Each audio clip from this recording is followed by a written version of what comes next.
Peace be upon you, brothers. How are you? Are you all well? We hope you're all doing well. Today we have an S10, and God willing, we'll be performing the FRP unlock on it. First, as usual, we enter our usual code, diath0diath. We go to our computer, open the unlock tool, and select the Samsung option to find the Samsung models.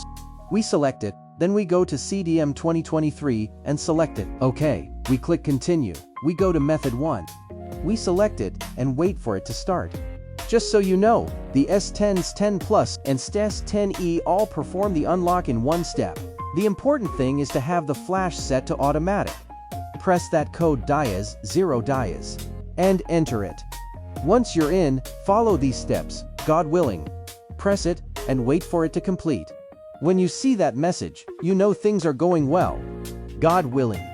Then press CDM 2023, continue, and then press method 2.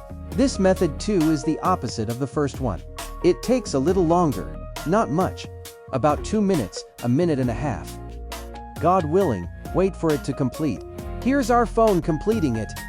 Folks, regarding this FRP, just to remind you, it works on the S10, S10 Plus, and S10e. Here's where this message came from: FRP OK. Meaning everything went perfectly. Thank God we're highlighting this autoreza message here. And we're highlighting cancel. Here, the service didn't work for me. It's best to disconnect the cable. When you see OK, disconnect the cable. When you see FRP OK, disconnect the cable. Disconnect your phone here. It seems to freeze a bit because the phone enters a mode, like between flashing and FRP. It's like it's stuck or frozen.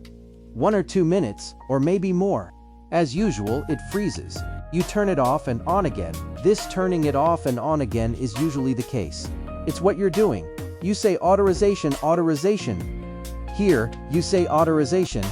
You wait for this. You say authorization. It tells you to accept these. You say OK.